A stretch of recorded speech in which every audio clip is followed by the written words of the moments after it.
Hello, Westford. The school committee voted to support ballot question number 3. A 90th birthday party drew hundreds, and we bring you another episode of After the Bell. I'm Christina Liedberg, a WestfordCAT volunteer and the assistant director of the J.V. Fletcher Library. It's time for WestfordCAT News.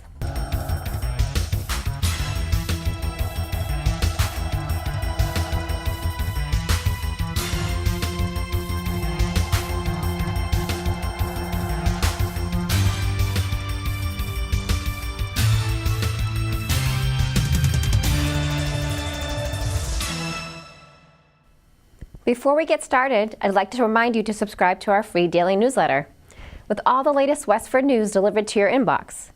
Just visit westfordcatnews.org and click on the red subscribe button in the upper right-hand corner. The school committee on October 22nd voted 5-2 to support an existing state law that protects transgender people. The controversial motion was brought by school committee member Chris Sanders. So with that, I move that we, the Westford School Committee, publicly voice our continued support for the rights of our transgender students and our support for the passage of ballot question number 3. School committee member Ming Kwan Zen voiced opposition.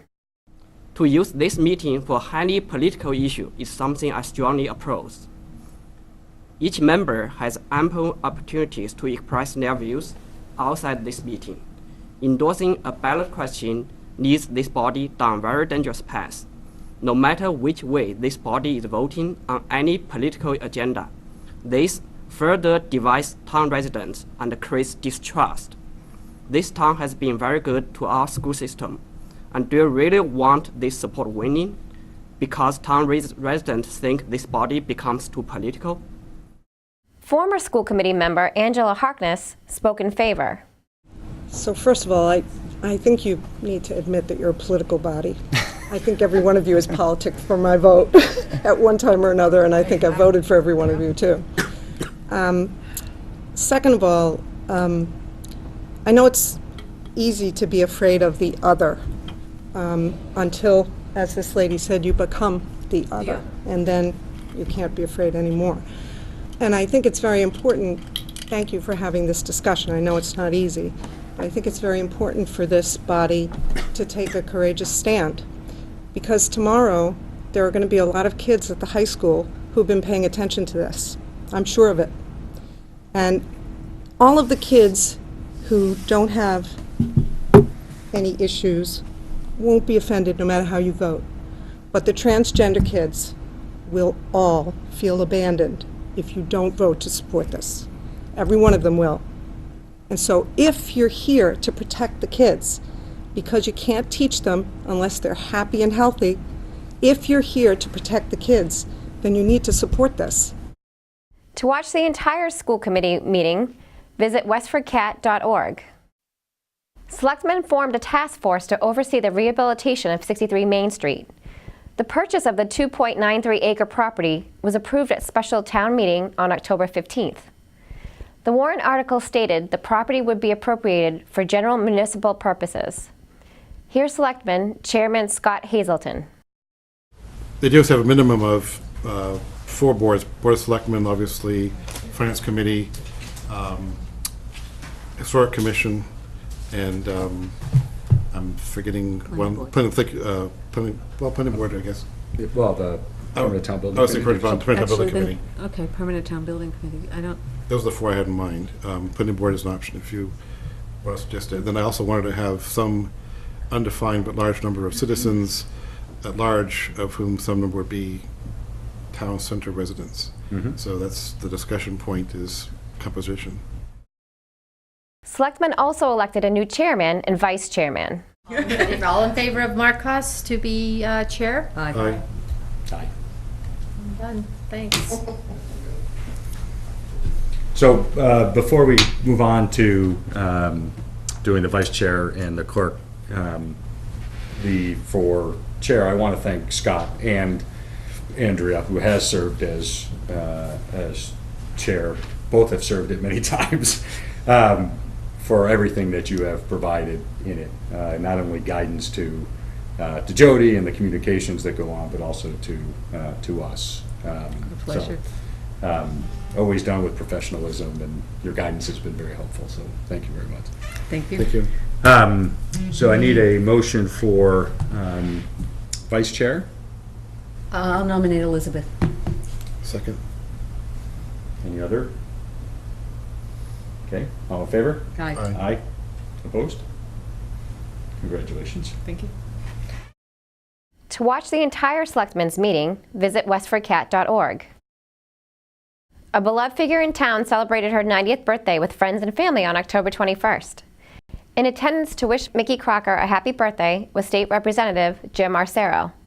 Whereas Mickey Crocker is a lifelong resident of the town of Westford, and Mickey Crocker McNiff was married to the late Leonard Crocker in 1953 and together proudly raised their 8 children: Robert, Richard, Thomas, Keith, Bernard, David, Michael, and Maria in the town of Westford.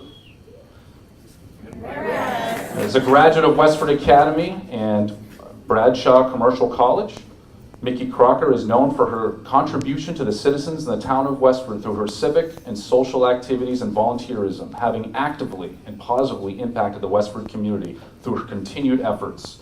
And whereas Mickey has participated in over 40 social service programs and organizations in her capacity as a volunteer, founder and leader in these endeavors, with the purpose of helping those Westford citizens in need of mental health care, legal service, domestic counseling, housing, food, clothing. Mickey Crocker can list among her many accomplishments the role she played in the establishment of the first Westford Council on Aging and Westford Housing Authority, organized the first parent-teacher organization, formed the first inclusive Golden Age Club in Westford, helped recruit children for Head Start classes in Westford, helped organize the first alternate school in Westford, and helped organize the Westford Neighborhood Youth Corps to assist in town projects. And whereas Mickey Crocker has served as president of the Westford Academy Alumni Association, served on the Westford Academy Board of Trustees, has been a member of the Parish Council, is a past president of the Friends of the Cameron Senior Center, and continues to serve on the Board of Directors, and was named the Westford Kiwanis Person of the Year. Also there to wish Crocker a happy birthday was Democratic nominee for the 3rd District Congressional seat, Lori Trahan. But you know, I'm celebrating a birthday, as I shared with you on Friday. I turned 45 on Saturday. So what this room tells me is I've got 45 more years to go, so I can fill up a room like this with friends and family who love me. So look, every community has a woman like you who leads, does all the tough work, is the doer. No, I don't think I could ever embarrass you. And I'm so happy that you're surrounded by so many people that you love, so many people who flew in from Spain and Europe and to commemorate your 90th birthday. Happy birthday, Mickey.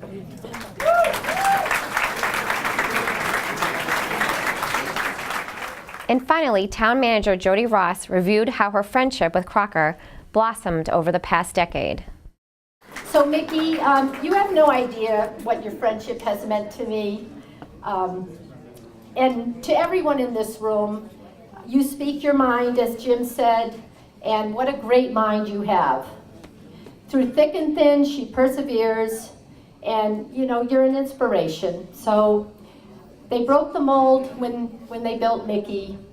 And in closing, for me, what started out, I think, as a curiosity between us, grew into a friendship, and then blossomed into love.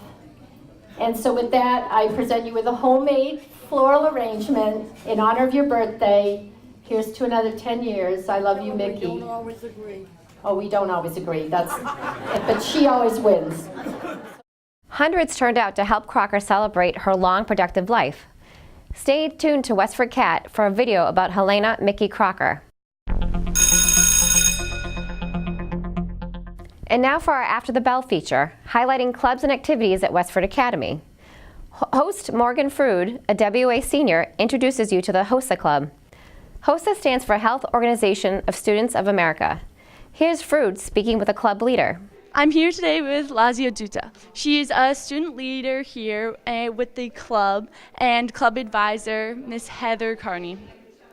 Could you tell me a little about what the club is about? So HOSA is this club where you're able to try to navigate through a bunch of different medical events. You're able to gain more experience, understand the medical field and medical knowledge in a better way. You're able to participate in a state conference, which you get to meet a bunch of health professionals, and you're able to participate in the blood drive as well. So you're able to get a whole new aspect of the medical field as only a high schooler at Westford Academy. And do you have any particular goals for this year or anything? I think my goals are to learn and to, just kind of be the adult presence when they need, someone to sign off on their paperwork or someone to chaperone an event or all that stuff. HOSA sponsors an annual blood drive. Here's the club's blood drive coordinator, Soumya Vadarcharla, with details. Yeah, so there are 2 blood drives per year, one in the fall and one in the spring. And so these are done in partnership with Mass General Hospital, and they will come over to WA in the fall and the spring, and they bring a blood mobile, which they put in the back of the school, and then we sign up donors, and that day we have donors going in and out of the blood mobile the entire day. And this blood drive is actually done in honor of Matt Roberge, who's a student of the class of 2018, and he passed away due to leukemia, so we dedicate this blood drives to him. Stay tuned for our next After the Bell segment when we feature the Art and Pottery Club. Here's news about the schools from Superintendent Bill Olson. Hi, this is Superintendent of Schools Bill Olson with a school system update. I want to thank our Assistant Superintendent, Dr. Kerry Cleary, for an excellent presentation of our MCAS results from last spring. As you know, those have recently been released, and Dr. Cleary presented to the school committee very clearly and succinctly data pertaining to our students' performance. Once again, our students did extraordinarily well on the MCAS, keeping in mind once again that it is one data point about student success, that there are many, many other ways of measuring student success and not only the MCAS. And unfortunately, I think sometimes we put too much emphasis on that particular source of data. Right now, we're in the process also of developing our capital plan. The card swipe secure entry system will be a top priority for our fiscal 20 capital plan. Shifting away from budget items, the school committee has recently had the first reading of our security camera policy. This is a policy that every school system has security cameras needs to have to allow parents and staff to know what the rules and the parameters are in terms of the use and viewing capabilities of footage that is taken during the school day in commonplace areas, not in areas of privacy. I want to remind you again, we're in the process of doing the school calendar survey.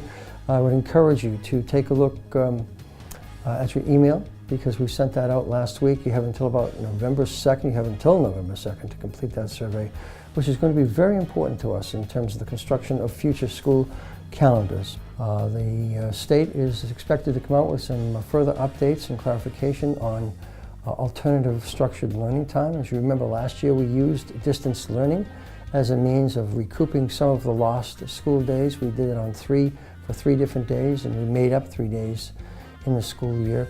We're anticipating doing that more in real time this year, not after the fact. We did it after the fact last year, once we knew that we needed to make up some days with losing 4 days in March. This year we're going to do it in real time when there's an actual snowstorm anticipated. So we'll be sending out some information on that. We're waiting some further guidance from the state. It's always interesting, and that's what makes the job so enjoyable. It's Bill Olson. Hope to see you next time. Buddy, a friendly and active 4-year-old chocolate lab mix, is available now for adoption at the Lowell Humane Society. Here's WestfordCAT's production coordinator, Patty Stalker, with more. The Lowell Humane Society has been finding pets homes for over 140 years. I stopped by recently where shelter volunteer Roger Logeman introduced me to this super friendly and active chocolate lab mix named Buddy. So this is Buddy. Buddy is a 4-year-old chocolate lab mix. He's obviously not purebred, but he's mostly chocolate lab. He's a terrific dog, very friendly with people and other animals. Good dog on the leash. What he is very active. He needs a home where he's going to have lots of attention, people around. This would not be a great dog for being left alone all day. Because he is so active and plays hard, he's probably best in a home with older children, not toddlers and real young children. He's good with other dogs, so he could go to a home that already has dogs. Probably not cats. He's got a pretty strong prey drive. He'll chase squirrels and rabbits and things, so we don't really want to put him in a home with small animals. He was surrendered really because the family that had him didn't have the time for him. Like I said, he requires some attention because he is a young active dog, and that's kind of the nature of labs anyway, but he does require somebody to be around with him most of the time. So they just didn't have the time with their other family obligations. Unfortunately for Buddy, that's the second time. He actually was born in Florida and spent some time with a family there, then went to a shelter in Florida, was adopted, moved up here 2 years ago, and after 2 years, he was surrendered again. So he's a terrific dog, just one that requires some attention. If you think you'd like to provide Buddy with his forever home, or would like more information on donating to or volunteering at the Lowell Humane Society, visit them at 951 Broadway Street in Lowell, or go to lowellhumanesociety.org. Call 978-452-7781. You can also find them on Facebook. For Westford Cat, I'm Patty Stalker. You're a good boy, Buddy. You're going to find a nice home. Halloween is a few days away, and with it ends October. Let's see what weather.com is forecasting for November.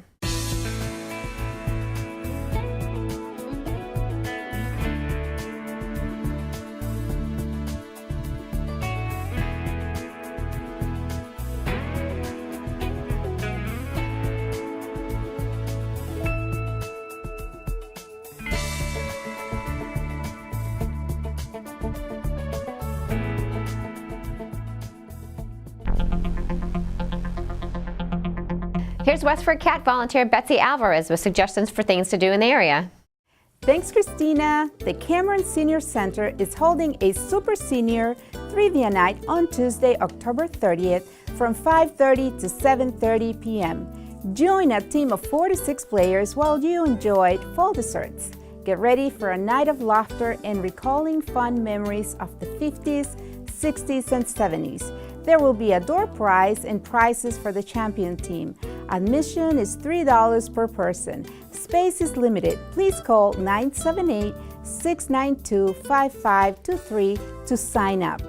The Friends of the Parkerville Schoolhouse are holding an open house on Sunday, November 4th from 1 to 4 p.m. This annual event is held at the Westford 1880 one-room schoolhouse at the corner of Concord and Carlisle Roads in Westford. View original artifacts from the schoolhouse, which closed in 1929, and reminisce with the Friends of the Parkerville Schoolhouse board members and school moms. For more information, visit westford.org/Parkerville. Kate Clifford Larson, author of Rosemary, the Hidden Kennedy Daughter, will speak at the annual meeting of the Friends of the J.V. Fletcher Library on Thursday, November 8th from 7:30 to 9 p.m. Larson is also the author of Bound for the Promised Land, Harriet Tubman, Portrait of an American Hero, and The Assassin's Accomplice, Mary Surratt and the Plot to Kill Abraham Lincoln. No registration is required. All are welcome to this free of charge presentation. The Friends annual meeting will run from 7 to 7:30 p.m. For more information, visit westfordlibrary.org. I am Betsy Alvarez, a Westford Cat board member. Back to you, Christina. That's it for now, Westford. We leave you with images from the Light Up the Night Candlelight Vigil held October 24th by the Westford Coalition for Nonviolence in support of victims of domestic violence.